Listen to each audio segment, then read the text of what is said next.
Hello, this is Nathaniel Rigo. We'll be discussing one of the darkest episodes of Spider-Man the Animated Series, the two-parter Framed, along with his cliffhanger sequel episode, Man Without Fear.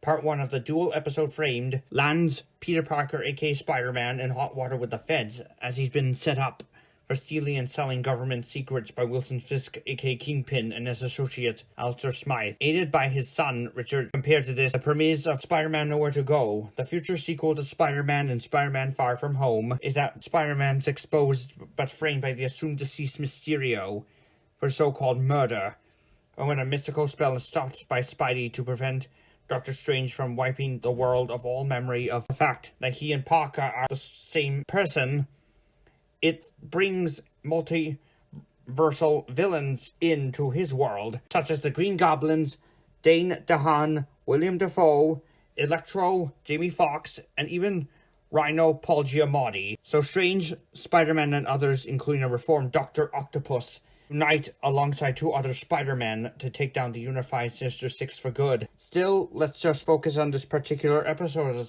of the Spider-Man animated series, now on Disney+. In the case of this precise episode, Peter Parker believes he's awarded a job at Frisktronics, entailing the copying of diagnostic data for saving Fisk from an assassination attempt by the Hobgoblin in the first season, orchestrated by Norman Osborn, in fruitless efforts to betray his boss, Fisk. But in reality, it's a trap to frame Parker as a treasonable thief of government secrets, including weapons. Parker ends up arrested by the feds. Despite legal defense by his attorney Matt Murdock, alias Daredevil, Peter is sentenced to life without parole, only to be busted out and kidnapped by Chameleon disguised as Spider-Man.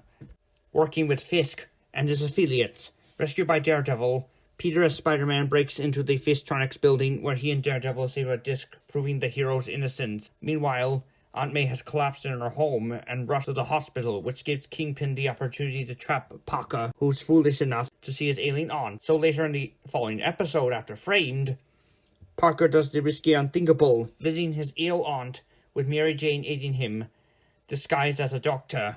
But before they can leave, an angry Anna Watson, who's Mary Jane's aunt, offers to secretly escort the couple out of the hospital safely.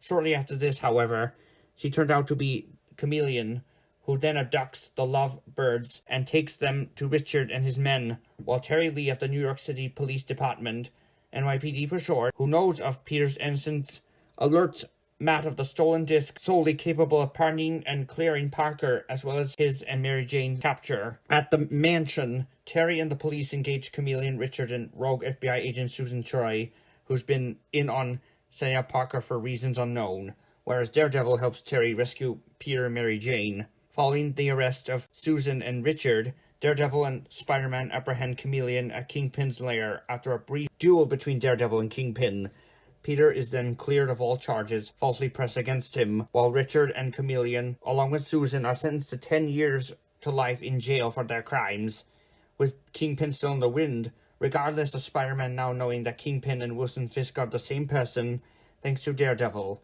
What makes this two-part episode dark, mainly, is that Peter has been framed for a federal crime he did not commit, falling under the crime of national treason. That crime is defined as one person in his or her country, in double-crossing invading forces for any nefarious reason. As a result, the roll call is on the lam from the government, the FBI, and temporarily the NYPD itself. It's not like Peter knew what he was doing when he was hired for Frisktronics, run by Richard. He only finds out firsthand when he's arrested by the feds and the police in the presence of Aunt May. All the same, I really enjoyed these two episodes as they bring on a pre-vibe to Taken 3, The Fugitive, Angel Has Fallen, and other On the Lam movies. Only thing bad about it is that Susan Troy of the FBI is a rogue agent, because while it's unclear why she wants Parker in jail as much as Kingpin and Richard do, she is possibly doing Kingpin's bidding for money. Overall, Spider-Man the Animated Series episodes Framed and Man Without Fear is considerably the darkest episode, but iconic of the series, next to Turning Point, the final episode of the third season, in which Spider-Man loses both Mary Jane and Norman Osborn, then alias the Green Goblin. Thanks for stopping by.